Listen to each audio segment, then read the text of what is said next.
সড়ক সুরক্ষা আহ্বান জানিয়ে বৃহস্পতিবার মনুবাজার ও সাব্রুমে অনুষ্ঠিত হলো সড়ক সুরক্ষা বিষয়ক আলোচনা সভা।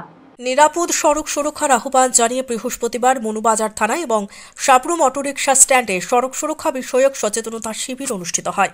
মনুবাজার থানায় আয়োজিত কর্মসূচিতে উপস্থিত ছিলেন সাব্রুম মহকুমার শাসক শিবজ্যোতি দত্ত, মহকুমা পুলিশ আধিকারিক দুলাল চন্দ্র দত্ত। এদিন মোটর শ্রমিক সংগঠন, ব্যবসায়ী সংগঠন সহ অন্যান্যদের নিয়ে হয় এই সচেতনতা শিবির।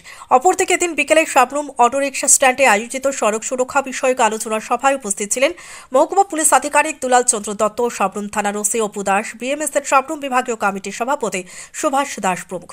এদিন আলোচনা সভার পাশাপাশি সড়ক সুরক্ষা বিষয়ক একটি ভ্রাম্যমাণ ভ্যানও প্রদর্শিত হয়। ভ্যানটি দক্ষিণ জেলা জুড়ে সড়ক সুরক্ষা নিয়ে বিষয়ে সচেতনতা সৃষ্টি করবে।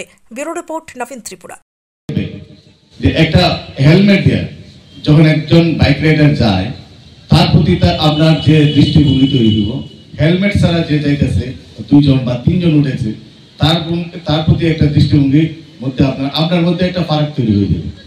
তার জন্য সবার প্রতি একটা অনুরোধ থাকবে যে আপনারা হেলমেট ব্যবহার করবেন এবং পেছনে যে বসবে তারও হেলমেটের দরকার, এবং তিনজন মানে ট্রিপল রাইডার যাতে না থাকে, এটা হলো ডেঞ্জারাস ড্রাইভিং। তার জন্য একটা বড় ধরনের ফাইন হয়। এবং হেলমেট ছাড়া আমরা জানি, হেলমেট ছাড়াও আমরা ফাইন করছি, এনফোর্সমেন্ট চলছে। হেলমেটের জন্য 1000 ফাইন আছে।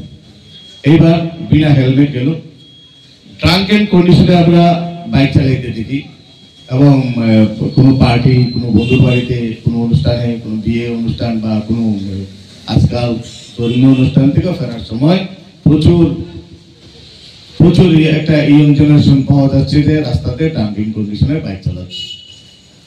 এবং এটা আমরা লক্ষ্য করি যে, যেমন বিশেষ করে আমরা কোনো 1 জানুয়ারি, 31 জানুয়ারি, এরকম কোনো ইম্পর্টেন্ট কোনো ভালো দিন, দুর্গাপূজা দশমীর দিন, দুর্গাপূজার 3 দিন, পুলিশ প্রচন্ড এঙ্গেজ থাকে।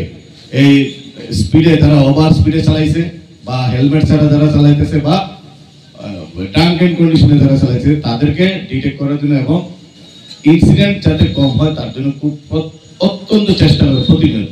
কিন্তু সচেতনতা